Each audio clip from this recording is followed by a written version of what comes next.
All right, let's get to the Washington Commanders. So the Commanders have 67 million in effective cap space as of right now. Draft picks they have 6, but just 2 in the top 140. They have picks 7, 71, 145, 186, 197, 224. So not a lot of draft capital to work with. Those picks went to, obviously getting Laramie Tunsil, Deebo Samuel. I think Marshawn Lattimore's trade is still paying some dividends or lack thereof um, in these picks. But they get 6 picks, and picking one in the top 10 will be helpful. Current roster for Washington. Things got rough last year, no doubt. Injuries to Jaden Daniels, lack of defensive consistency slash identity, age all over the roster, and dissension in the coaching slash management ranks. But the roster is actually still kind of in decent shape, and we have a lot of cap space. We have several free agents who were on second or third units last year, but a lot of our best starters are still locked in to contracts on the team. We have our quarterback, our wide receiver one, 4/5 of our offensive line starters, plus 2 decent depth pieces that can start if need be. A couple defensive tackles and 2 young corners that we like anywhere to from fine enough to a lot. The best free agents we'd consider retaining are all guys we might let walk in an effort mostly just to get younger. Zach Ertz coming off of that big injury, Von Miller, Bobby Wagner, and Deebo Samuel. Um, Ertz, we would like let him just kind of go out and recover. I'm sure he's not signing anywhere until that knee is fully recovered. It might not even be until after the season starts, and we'll monitor that situation for sure. Um, Bobby Wagner will finally let walk, so we can really focus on nailing down that position for the long term, like a way we haven't in a while. Um, Debo is someone we're genuinely interested in bringing back since he'd likely be in the second or third tier free agent wide receiver, so he shouldn't cost too much money. Von Miller would be fine for cheap as well for depth, but we still need a true piece at edge. And then to create additional space outside corner, Marshawn Lattimore, strong cut candidate. We'd save an additional 18.5 million cap space, but it just hasn't worked out. We traded for him. Injuries, poor play. I know we need corners. I know we already have cap, but it might just be a opportunity where both sides are like, hey, this didn't work out. Let's walk away and both try to move on to something better. Um, Left guard Patrick Paul was last year's starter. He's a free agent. We could retain him as well. He played well enough. He probably wouldn't cost too much. Um, but we will, look at some other options or see what his price point is. We won't mind letting him walk if we need to, but we'll try to bring him back. Andrew Wiley, Nick Allegretti, Brandon Coleman are all fine backup options. If we had to plug any of those guys into guard for a season or for a short period of time while we get a mid round rookie ready, that sort of thing. In free agency, with our top needs being receiver, corner, edge, and linebacker, we'll look to address each of those. Along with bringing back Debo and maybe Von Miller, I'll look for a role player at wide receiver and then maybe a starting caliber edge rusher. We can and will make a run at slightly younger players like Jalen Phillips and Odafe Oweh, but I'm definitely kicking the tires on Trey Hendrickson. I know we want to get younger, and we will overall, but edge needs to be supercharged this year, and Trey is someone who can get over 15 sacks in 2026. So this maybe feels a little counterproductive to talk about getting younger, letting those guys walk that I did. But Trey at 32 and still playing good football. I know he was hurt last year, but that was also just a bad Bengals team. I'd be interested in bringing it in depending on the money. I'm also looking at corner. Jalen Watson and Greg Newsome are guys that first come to mind. If Dan Quinn is going to stick to zones and Durante Jones, being the new DC, is bringing some of that funky blitz stuff from Minnesota, I want zone cover corners who can have their head on a swivel. Newsome has played best in zone, and Watson comes from the Spags school in Kansas City, so he's used to adjusting and having all sorts of funky things happening all around him. So those guys I'm interested in. Tariq Woolen and Eric Stokes are also guys that kick the tires on, but I view them probably, at least Woolen, more as a man corner. And I do also like Roger McCreary, but we probably don't want 3 undersized corners all out there at the same time, even if they're all pretty good.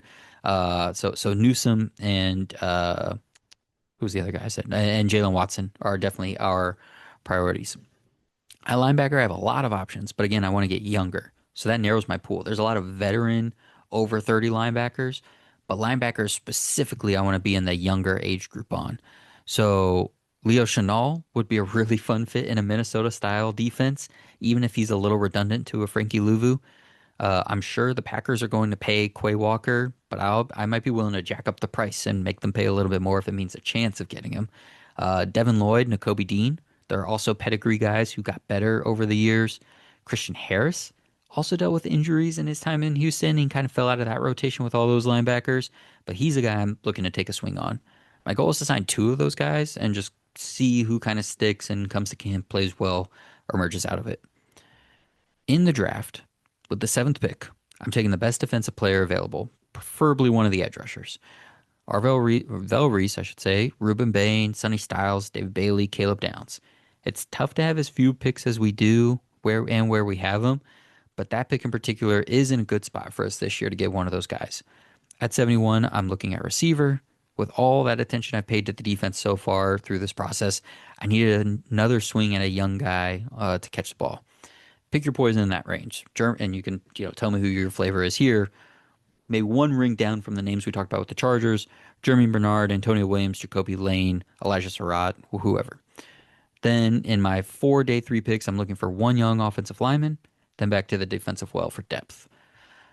So Ben, you cover the Commanders extensively over on your channel with Robinson Fire. Again, shout out Pro Football Enterprises. Um, Talk to me about this plan for the Commanders and what you think. Yeah, listen, the defense needs a lot of help. So does the wide receiver room. You mentioned all that. Let's talk finances here. Marshawn Lattimore, his 24 season was okay. There were some good games on there.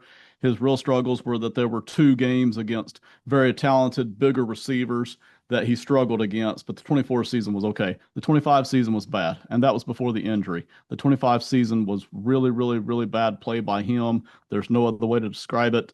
I can't speak for all Commanders fans, but I can speak for us too.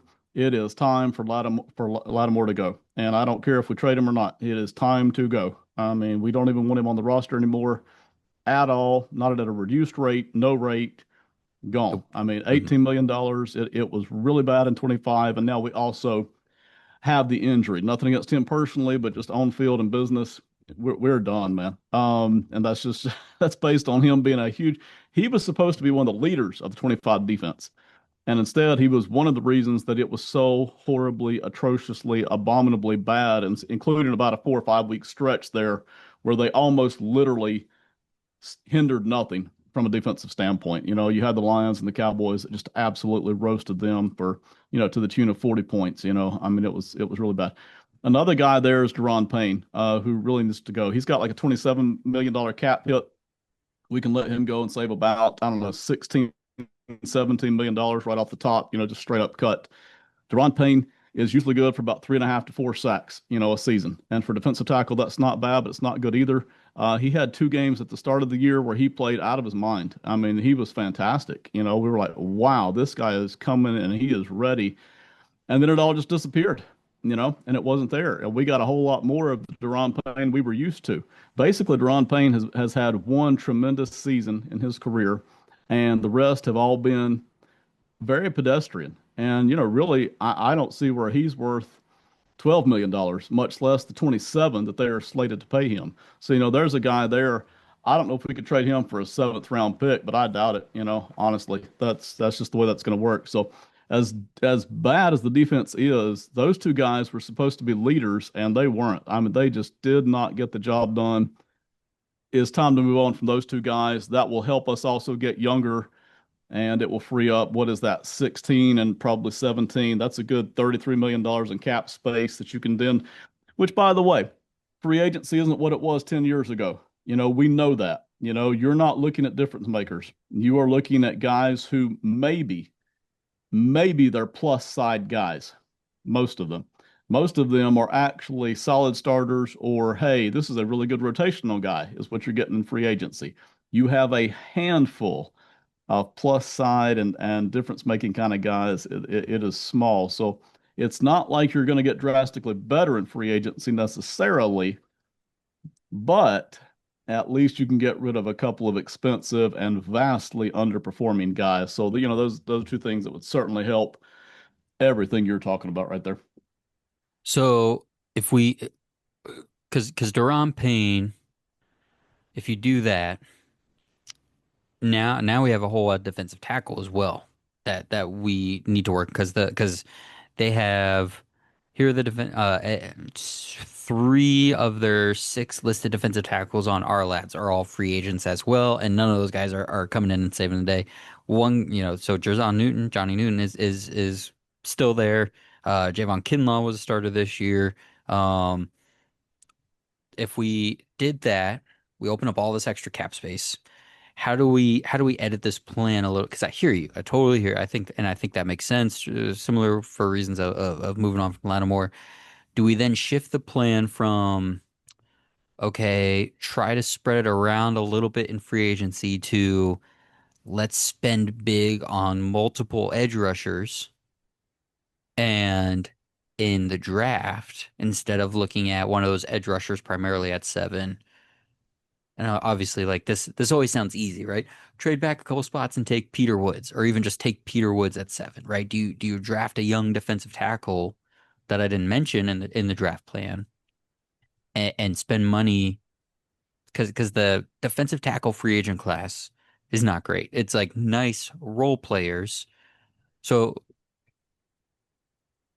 all that word salad. Let me create a coherent question for you.